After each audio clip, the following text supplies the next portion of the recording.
Shake, Rattle, and Roll, Aswang, 1990, directed by Peque Galaga and Lore Reyes. Sobrang classic nito. Kung batang 90s ka, ito yung pelikula na nagpaisip sa'yo kung safe ba talaga ang probinsya. Ang segment na ito ay sobrang effective kasi grounded ang horror. Aswang na kumakain ng tao, pero hindi siya cartoonish. The fear comes from betrayal. Kapitbahay mo pala ang aswang, ang rural setting, tahimik na gabi, at long build-up ng suspense ay nagpapadagdag sa takot. Hindi lang siya jump scare, pinapa-feel niya ang paranoia na baka ikaw na ang susunod. Ouija, 2007, directed by Topol Lee, classic barkada horror movie. Group of friends naglaro ng Ouija board at natakot nang hindi nila maklose ng tama ang session, leading to a string of death. Scary kasi Pinoy setting plus Western occult. What makes it work ay yung guilt ng mga characters. Each death feels like punishment. Plus, the scenes of possession are done in small spaces. Sobrang suffocating. Eerie, 2018, directed by Mikhail Redset sa Catholic school. Bea Alonzo plays a guidance counselor investigating a student's suicide. The scares are not just ghosts, but the oppressive atmosphere ng Catholic institution, the silence, the fear of authority. Mikhail Red uses wide shots, long corridors, and muted colors para iparamdam ang isolation. The ghost is scary, pero mas nakakatakot ang institusyon na tinatakpan ang katotohanan. Aurora, 2018, directed by Yam Laranas. This one is less jump scare heavy, more slow, creeping dread. Inspired by a real-life maritime disaster, si Anne Curtis plays a woman living near a shipwreck site na binabalikan ng mga multo ng mga namatay. Scary siya kasi tahimik. Hindi mo alam kung kailan may lalabas, pero ramdam mo na lagi kang pinapanood. It also critiques negligence. Parang ghost story na nagsasabing justice has not been served. Nakakatakot kasi grounded siya sa tragedy, hindi lang fantasy. Kinatay, 2009, directed by Brillante Mendoza, hindi ito traditional horror, pero disturbing sa extreme. Story of a young man na nadamay sa pagpatay at pagkatay ng isang babae. Horror niya ay nasa realism, walang music, walang jump scare, just cold procedural violence. Mas nakakatakot kasi alam mong nangyayari ito sa totoong buhay. Mendoza makes you sit through the whole murder process na parang pinaparamdam niya sa'yo ang guilt at helplessness. Ang ending niya, hindi cathartic. Bit-bit mo ang bigat hanggang dulo.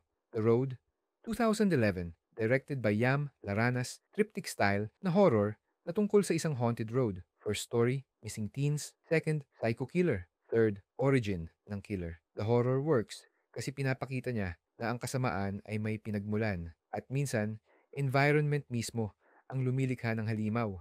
Creepy ang imagery, desolate road, abandoned house, dugo sa headlights. By the end, parang gusto mo nang umiwas sa madidilim na kalsada forever. Feng Shui, 2004, directed by Chito S. Ronyo. Kung Pinoy ka, for sure napanood mo na ito at least once. At baka nga na-trauma ka pa. Feng Shui is scary kasi dinala niya ang horror sa bahay mo. Hindi haunted mansion, hindi probinsya, simpleng bahay lang, pero may cursed bagwa mirror. Ang genius ng pelikula ay yung mix ng superstition at modern life. Simpleng salamin, pero may dala palang sumpa. Scary siya kasi death scenes are tied to Chinese zodiac. Ibig sabihin, wala kang takas. Plus, the idea na every blessing na dumadating sa'yo may kapalit na kamatayan makes it morally disturbing. Hindi lang ito about takutan. It's about greed, guilt, at curse ng materialism. The Healing, 2012, directed by Chito Esronio. Sa unang tingin, drama lang tungkol sa faith healing. Pero pag lumalim ka, psychological horror siya about desperation.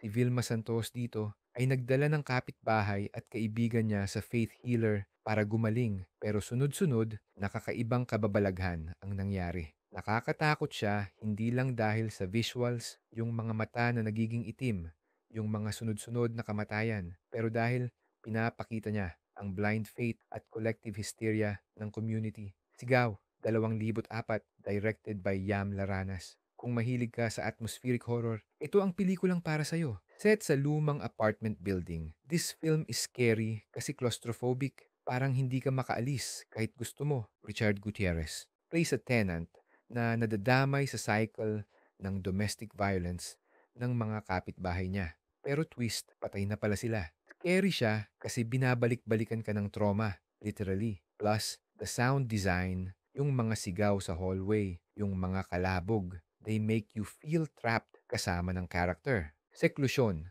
2016, directed by Eric Matinons, Exorcism at isang batang parang banal pero nakakatakot. Perfect combo para sa horror. Set sa secluded monastery, the film explores temptation, faith, and evil disguised as purity. Disturbing kasi pinapakita niya na minsan, ang pinaniniwalaan mong banal, siya pala ang tukso. Hindi lang siya about demonic possession, it's about institutional failure ng simbahan at kung paano natatalo ang faith kapag hindi grounded sa katotohanan. The slow burn pacing at eerie atmosphere make it deeply unsettling. Kung nagustuhan nyo itong breakdown ng pinaka nakakatakot na pelikulang Pinoy, hit like, share this video sa mga tropa mo na mahilig din sa horror. At mag-subscribe ka na, pwede mo ding i-check yung channel namin. Baka may magustuhan ka pang video. Comment mo din kung ano sa tingin nyo ang pinaka-traumatizing sa list. Baka gawin natin ng